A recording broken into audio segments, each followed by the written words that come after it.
தீர்மானம் 1. 2026ஆம் ஆண்டுக்கு பிறகு மக்கள் தொகை கணக்கெடுப்பின் அடிப்படையில் மேற்கொள்ளப்படவிருக்கும் தொகுதி மறுசீரமைப்பு நடவடிக்கையை கைவிட வேண்டும் என்றும், தவிர்க்க இயலாத காரணங்களினால் மக்கள் தொகையின் அடிப்படையில் சட்டமன்றம் நாடாளுமன்ற தொகுதி எண்ணிக்கை உயர்த்த வேண்டிய நிலை ஏற்பட்டால் 1971ஆம் ஆண்டு மக்கள் தொகையின் அடிப்படையில் தற்போது மாநில சட்டமன்றங்களிலும் நாடாளுமன்றத்தின் நிர்வாகிகளிலும் மாநிலங்களுக்கிடையே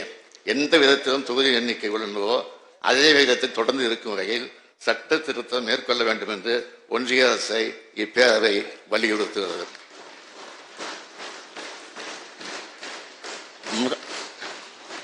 மக்கள் நலன் கருதி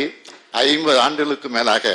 பல்வேறு சமூக பொருளாதார வளர்ச்சி திட்டங்களையும் மக்கள் நல்வாழ்வு திட்டங்களையும் சிறப்பாக நடைமுறைப்படுத்தியதற்காக தமிழ்நாடு போன்ற மாநிலங்கள் தண்டிக்கப்பட்டு விடக்கூடாது என்றும் இந்த பேரவை வலியுறுத்துகிறது என்ற தீர்மானத்தை மொழிகிறேன். தீர்மானம் 2. ஒரு நாடு ஒரு தேர்தல் என்ற கோட்பாடு மக்களாட்சி தத்துவத்திற்கும் எதிரானது என்பதாகவும் நடைமுறைக்கு சாத்தியமில்லாத ஒன்று என்பதாலும் அது இந்திய அரசியலமைப்பு சட்டத்தில் வகுக்கப்படாத ஒன்று என்பதாலும் இந்தியா போன்ற பன்முகத்தன்மை கொண்ட பரந்து விரிந்த நாட்டில் உள்ளாட்சி அமைப்புகள், மாநில சட்டமன்றங்கள் மற்றும் நாடாளுமன்றத்திற்கான தேர்தல்கள் பல்வேறு காலகட்டங்களில் மக்கள் பிரச்சனைகளை முன்வைத்து நடத்தப்படுவதாலும் அதிகார பரவலாக்கல் என்ற கருத்திற்கு எதிரானது என்பதாலும் ஒரு நாடு